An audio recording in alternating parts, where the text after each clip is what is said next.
Muy buena noche, bienvenido de nuevo a su programa Acción Positiva.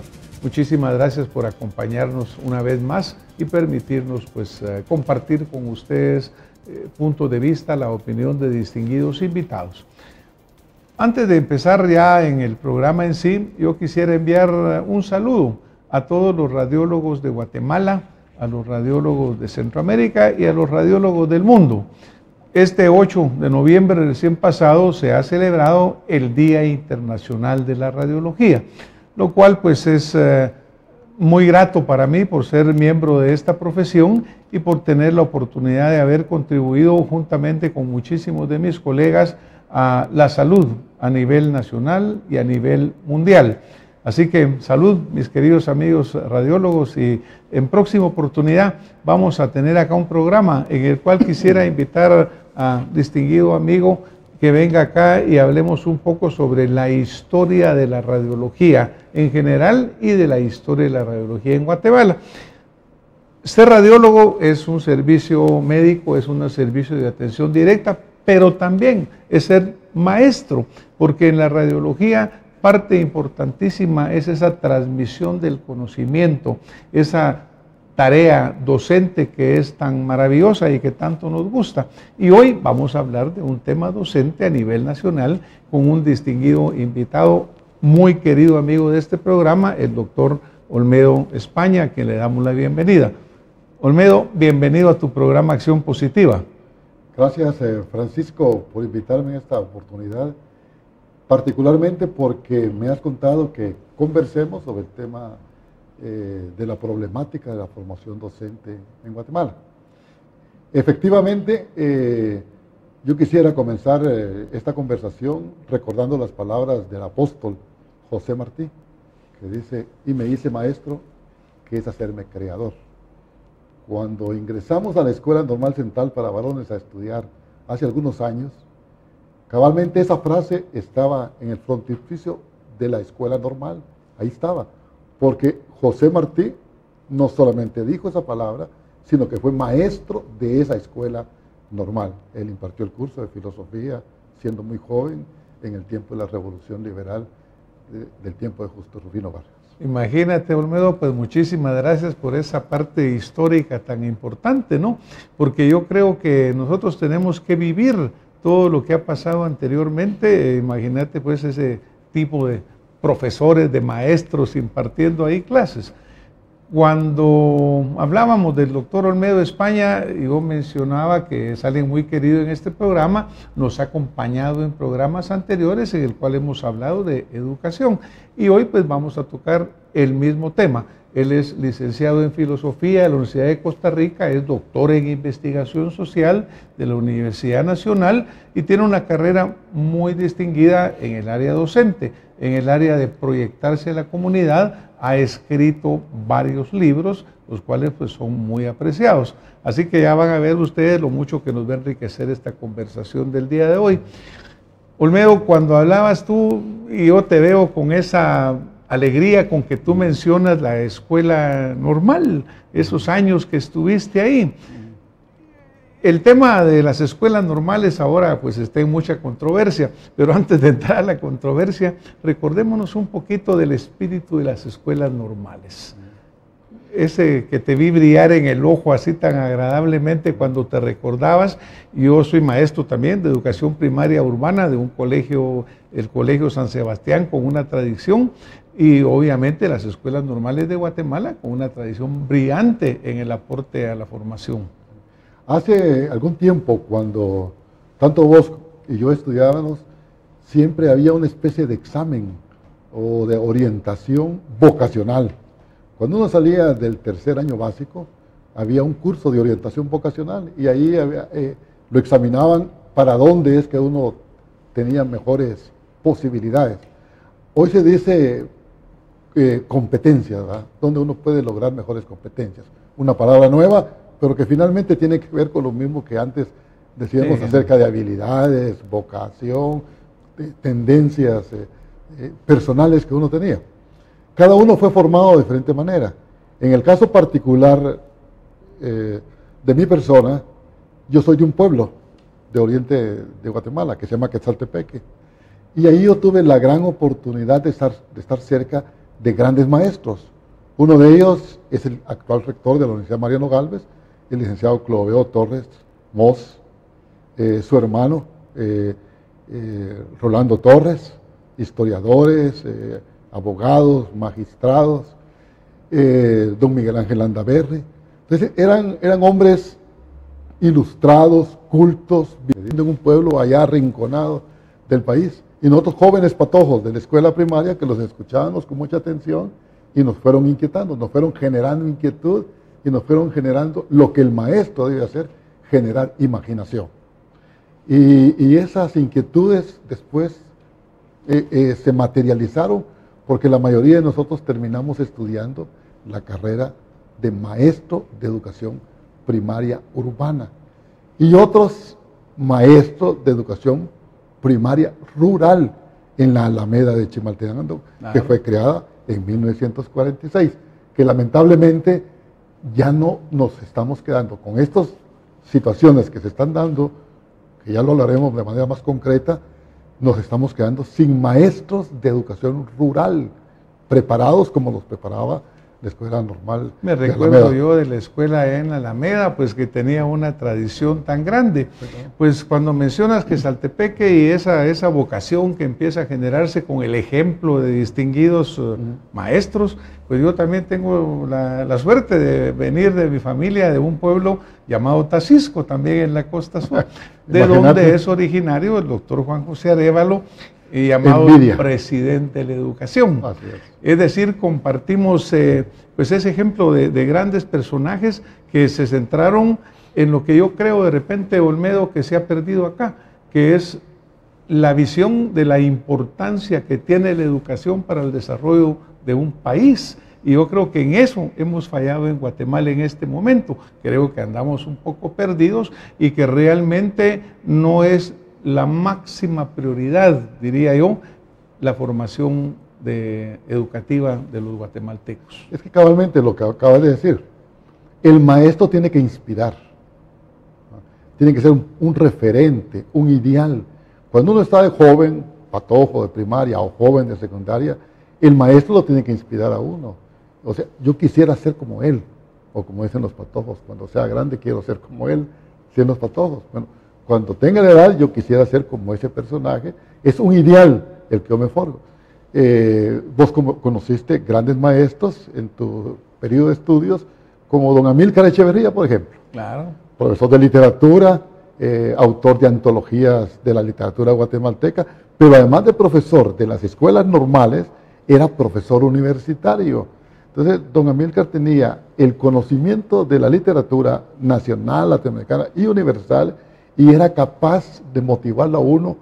En el caso mío, nos enseñó a escribir los famosos haikai, que eran los que escribió Flavio Herrera, inspirado en la poesía japonesa. Esa formación es una formación de fondo. O como don Arcadio Madrid, que era profesor de didáctica, y entonces él le enseñaba a uno de cómo enseñar. O sea, si yo voy a ser profesor de matemáticas, obviamente tengo que tener cursos de didáctica en las matemáticas, en la enseñanza de las matemáticas. Pero esos maestros, como don Arcadio Madrid, cuando uno llegaba al primer año vocacional de la escuela normal, él era tan frío, tan severo y tan profundo y tan radical que le daba a uno, decía, bueno, van a entrar a la carrera de magisterio. Recuerden que es mal pagado, es mal remunerado, no está bien visto, tienen que irse a una aldea, cuesta conseguir una plaza. Ponía todas las dificultades para hacer la carrera de maestro, como para inhibirlo a uno que uno no estuviera para maestro. O para prevenirlo a lo que te ibas a enfrentar. Correcto. Entonces decía, pero yo tengo conocidos en el técnico vocacional que estaba al lado de la escuela normal. Con gusto yo los voy, los matriculo, técnico en refrigeración, técnico en mecánica, técnico en electricidad. Y ahí ustedes, si no consiguen trabajo, por lo menos tienen un oficio para ganarse los frijoles. Entonces, los que nos quedábamos en la escuela normal para ser maestros, es porque realmente estábamos inspirados en ser maestros.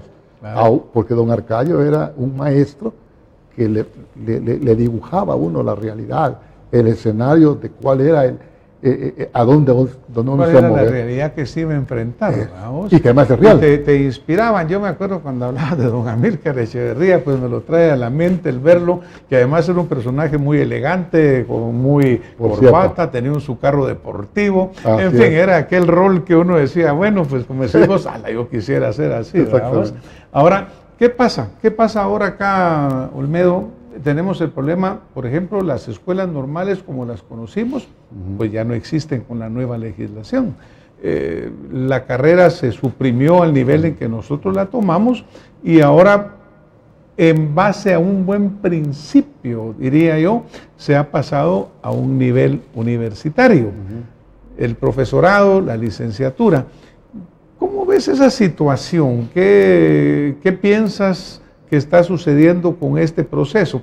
Porque vos hiciste una descripción excelente del profesor mal pagado en un lugar retirado, a veces el salario se lo pagan como 3 o 4 meses después, es decir, como que se requiere mucha vocación para entrar en ello, y además ahora pues tener 3 o 5 años más de carrera universitaria, para eso como que la gente lo va a pensar más. ¿Qué piensas tú? Pues yo creo que ahorita hay un problema embarazoso, porque se generó una ambigüedad en el ambiente. Las causas que llevaron a hacer esta modificación de pretender formar a los maestros a nivel universitario, uno de los argumentos que dan es señalar que Guatemala es uno de los pocos países donde los maestros no se forman en la universidad. Y yo creo que colocar eso como argumento para hacer un cambio de esta envergadura que se dio en Guatemala no es una razón suficiente. No es una razón suficiente. Tal vez necesaria, pero no es suficiente. Es necesario, digamos, hacer planteamientos más de fondo. Entonces, yo creo que la problemática, por eso digo que es embarazoso y ha generado ambigüedad. Primero porque en Guatemala no tenemos un plan nacional de desarrollo. No hay un marco nacional. Y menos un marco nacional de educación. Correcto, correcto. A pesar de que la legislación existente, como es la ley 1485 de 1961 y la ley de educación nacional en el tiempo, aprobada en el tiempo de Vinicio Cerezo, si uno ve lo que dicen esas leyes, realmente son aleccionadoras. Y uno decía, bueno, ¿y qué pasa con esos contenidos de esas leyes? Porque si vos comparás el espíritu de las leyes y lo comparás con lo que sucede en la vida cotidiana del trabajo del maestro, en el quehacer del maestro, y en las escuelas y en todo el entorno, en todo lo que se da en el sistema educativo, hay una gran distancia en lo que lo dice la letra y lo que dice la realidad. Entonces, los que plantearon la necesidad o este programa nuevo para formar y convertir a los maestros en profesores que estudian en la universidad, el problema, como yo lo veo, es que es una acción, me atrevería a decir, un tanto precipitada, porque no podés vos jugar con los proyectos de vida, porque estamos hablando de jóvenes que tienen aspiraciones, que tienen ilusiones, que tienen proyectos, y de repente no está bien fundamentada, que fue lo que sucedió legalmente hablando. Entonces, sin entrar a detalles de los fundamentos teóricos, obviamente. Aquí podemos hablar hoy de los problemas de orden legal, que son importantes. Porque fíjate, por ejemplo, tú mencionabas antes de que entráramos a la Cámara, de que en Guatemala hay 3,000 plazas más o menos que se abren todos los años para maestros, ¿ya? Pero sabemos, por ejemplo, que había una presa de 80,000 maestros formados anteriormente que no tienen una plaza y que han estado solicitándola y que han estado planteando. Ahora resulta que ellos legalmente tienen todo el derecho, están reconocidos. Ahora surgen, actualmente entiendo yo que en la Universidad de San Carlos este año se gradúa por primera vez 1,800 profesores, no sé si ya licenciados, pero van a ingresar a esta fuerza laboral de 3,000 plazas. Y no sé si también hay otras universidades privadas que también la tengan. Es decir, como que va a crearse una escasez de posiciones para la abundancia del recurso. ¿Estoy en lo correcto en esta...? Creo que sí. Análisis. Con este agravante, que para ser maestro de educación primaria, urbana o rural, tenés que tener lo que llaman licencia docente. Y esa licencia solamente te la da la ley 1485, que dice que la expide una escuela normal legalizada. Y el problema es que los que están saliendo ahorita de la universidad no es una escuela normal. Ahora, si la universidad, porque yo estuve en este proceso, y te lo sé decir y lo sostengo públicamente, que en algunas reuniones yo fui proponente al interior de la Universidad de San Carlos de crear en la Universidad de San Carlos la Escuela Normal Superior. Lo que pasa es que esa idea que yo planteé atentaba con los feudos internos que hay en la universidad, de la manera como está estructurada y los intereses que existen en la misma institución. Yo estaba planteando la creación de la Escuela Normal Superior porque veía allí como la salida más inteligente, más aglutinadora, más articuladora de todo eso. Pero como en la universidad tenés una escuela de historia que te forma en el área de historia, profesores de historia, tenés el SPEN que te forma en otra área, tenés la Facultad de Humanidades que también te forma. En ninguno de ellos, lamentablemente, porque así somos los seres humanos y así está estructurada la universidad, ninguno de ellos al final se dio a esa idea. Entonces apenas se quedó en idea. ¿Qué fue lo que prevaleció? Prevaleció la propuesta de crear el bachillerato en ciencias y letras con orientación en educación y de 2 años, y después proseguir en la universidad un profesorado que crearon 5 especialidades. Pero lamentablemente cuando un grupo de intelectuales, ¿verdad?, en los cuales yo también me incluí, hicimos la sugerencia en su momento que había que examinar la Ley General de Educación, que es la Ley 1485, que si esa ley no se modifica, entonces iba a haber problemas, que es el problema que estamos en este momento metidos. Tú mencionabas en un momento en esta plática, pues, de que fue precipitada, no evaluada debidamente, pues, ¿no? Porque obviamente, por lo que estamos oyendo acá, hay una serie de agujeros legales. Exactamente. Ahora, recientemente, la Corte Suprema de Justicia acaba de aceptar un amparo que se presentó y ha dejado sin vigencia el bachillerato en educación. Entonces, estos jóvenes que están ahí, bueno, obviamente vino el Ministerio de Educación Pública y presenta un amparo de nuevo, va a la Corte de Constitucionalidad. Pero aquí estamos hablando en realidad de la vida de muchachos que están formándose, que están con la ilusión de salir adelante y como dices tú, yo creo que hay que analizarlo bien, hay que tener un buen marco legal, un buen marco educativo. Me recuerdo cuando hablábamos contigo en programas anteriores y decíamos, mire, el joven que viene graduado del nivel básico y pasa a la universidad con un grado altísimo de falta de preparación, es decir, señalando ese divorcio entre lo previo y la universidad y la falta de un plan integral, que es lo que también están mencionando. Yo sí creo que hay que analizar muy bien esto con frialdad, con objetividad, asesorarse adecuadamente, porque tampoco estamos inventando la rueda. Hay países que han desarrollado mucho más lo que nosotros hacemos. Así que es bien importante, Olmedo, porque yo creo que el futuro de Guatemala tiene que basarse en un pueblo educado, en un pueblo debidamente respondiendo a las necesidades reales que tiene un país. Fíjate que hay un autor que escribió un libro que se llama Las inteligencias múltiples, Gardner, que habla de la inteligencia deportiva, la inteligencia musical, como la inteligencia lógica matemática. Es decir, no solamente existe la inteligencia lógica matemática, o sea, él habla de 7 inteligencias múltiples. Pero recientemente acaba de escribir otro libro, publicar otro libro. Y allí es interesante cómo él rescata la palabra paideia, no lo dice. Pero los griegos, recordate que hablaban de la paideia. Claro. Y nosotros que estudiamos en la Escuela Normal Central para varones, nuestros maestros nos hablaban permanentemente de esa palabra paideia. Es más, hay un libro que se llama Paideia, tiene como 2000 páginas con letra chiquitita y algunos tuvimos el atrevimiento de leer algunas páginas, no todo. Bueno, entonces la palabra paideia era importante, porque entre los griegos paideia significa el ideal de ciudadano. Entonces, ¿qué habla Gardner ahora? Que hay 3 principios importantes en esa nueva paideia, que es lo bello, es lo verdadero y lo bueno. Fíjate. lo bello, lo verdadero y lo bueno. Si nosotros tuviéramos un país con esa paideia, con ese ideal de ciudadano, entonces habría admiración sobre la belleza, cultivo de la belleza, de lo bueno, ¿verdad? Entonces, y de lo verdadero.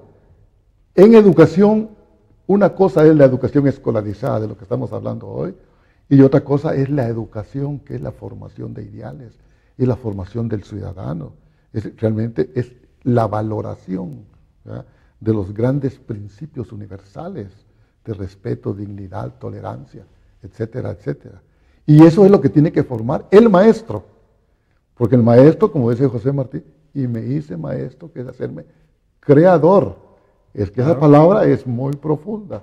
Entonces yo creo que lo que se ha eliminado, lo que se ha, es decir, se ha olvidado, es que el maestro ya no es un punto de inspiración.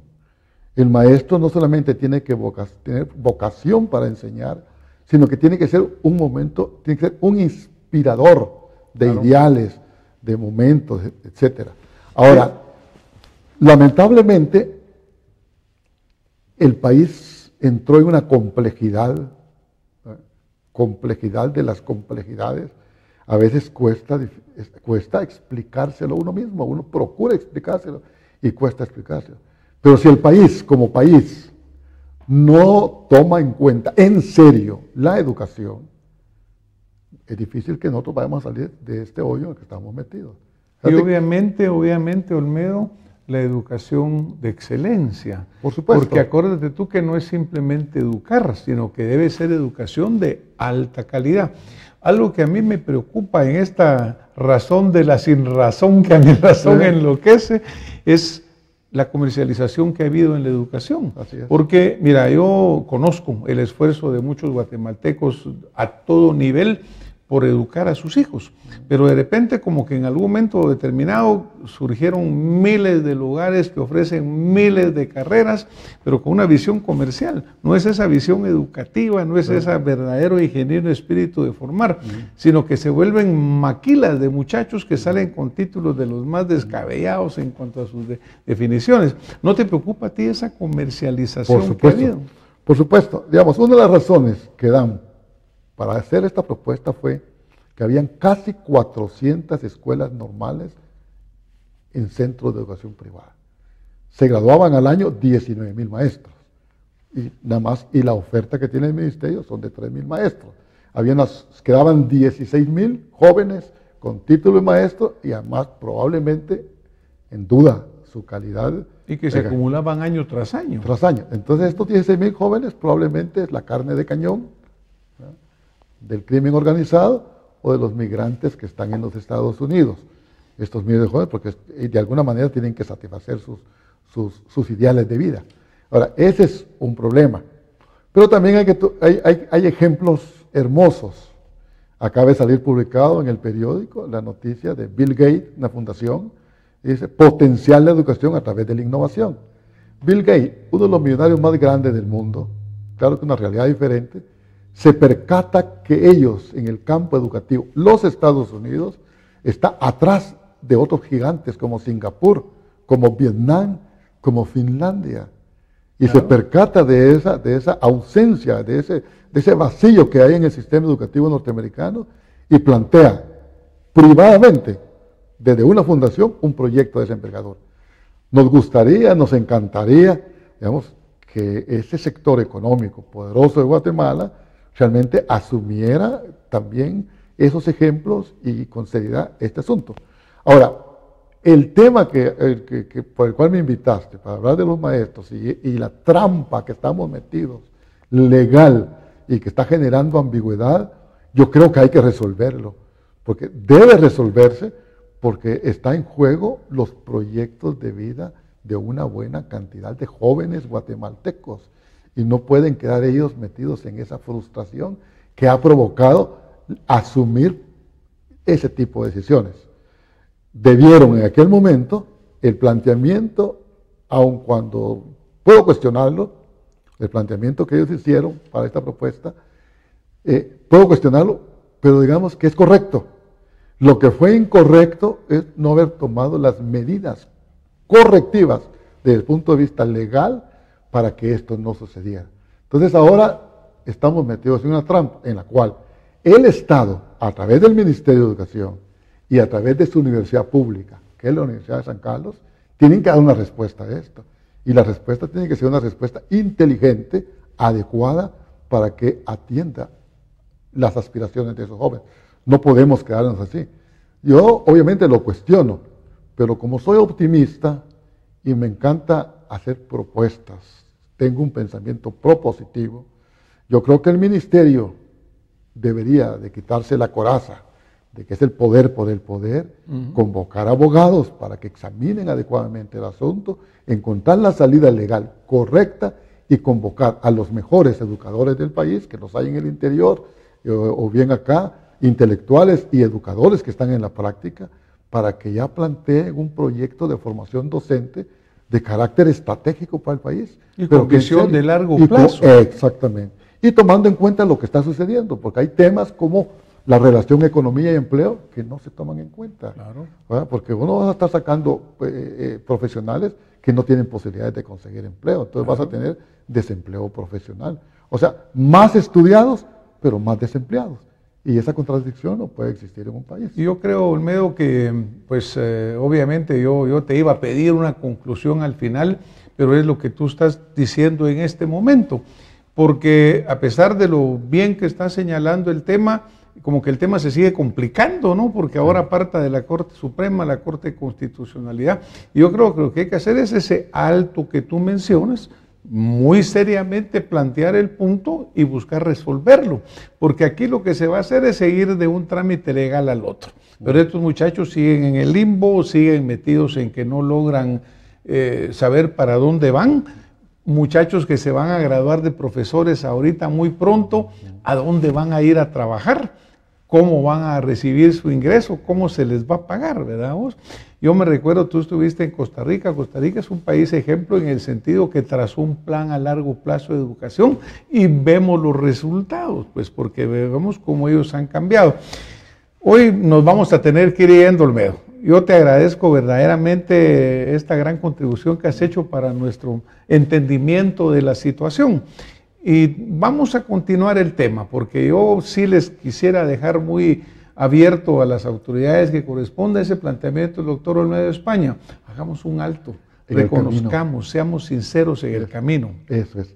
La palabra es un alto en el camino. Así es. Esa es la frase. Recapacitemos. Reflexionar y encontrar salidas. Excelente. Olmedo, muchísimas gracias. A ustedes que nos han acompañado, hagamos ese alto en el camino. Pensemos que Guatemala merece nuestra mejor concentración, nuestra mejor dedicación y que nuestros jóvenes, la educación de ellos, de las futuras generaciones, es fundamental. Sin eso no salimos adelante. Recordemos el espíritu de los grandes maestros de antaño que se han mencionado, de ese presidente de la educación, y recobremos la línea adecuada. Muchas gracias. Nos vemos la próxima semana con más Acción Positiva. Muy buenas noches.